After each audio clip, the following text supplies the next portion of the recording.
आलं आणलं होतं साहेबांनी, बेनं आलं लावायसाठी. दोन्ही झाडांच्या मध्ये लावायचं होतं. नारळाची रोपं लावलीत, त्याच्यात दोन्ही झाडाच्या मध्ये लावायचं होतं. असं लावायचं होतं. असं मी सकाळचं गेले होते आलं लावायसाठी. बघू म्हणलं आलं लावल्यावर कसं येतं, ते कसं असतं. नारळाच्या मधली जागा स्वच्छ करत होती मी, घाण काढत होती, गवत. आणि आधी केळी लावलेली, त्यामुळे तिथं पाचोळा केळीचा होता. असं थोडं थोडं खुरप्याने काढून घेतलं, थोडं थोडंसे खोदलं खुरप्याने.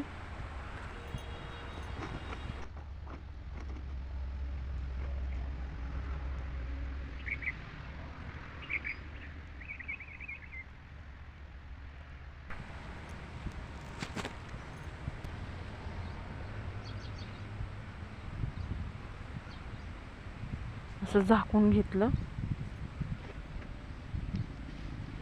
आलं ठेवलं आणि झाकून घेतलं. माती टाकली त्याच्यावर. आता दुसऱ्या लाईनमध्ये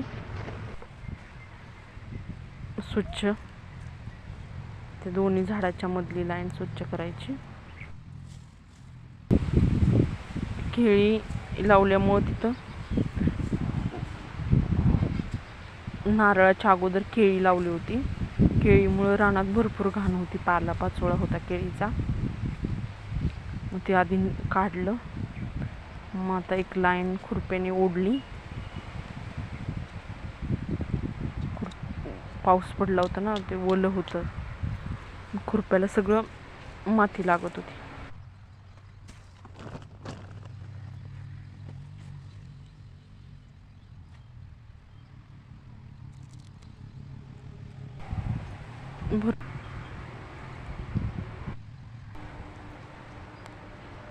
भरपूर मोठे होते म्हणून ते तोडून त्याचे 2 भाग करून लावत होते. ऑलरेडी त्याला कोंब आले होते आल्याला. थोडं थोडंसं खुरप्याने खांदलं, थोडं थोडंसं त्याच्या आतमध्ये ठेवलं, वरून माती सारली.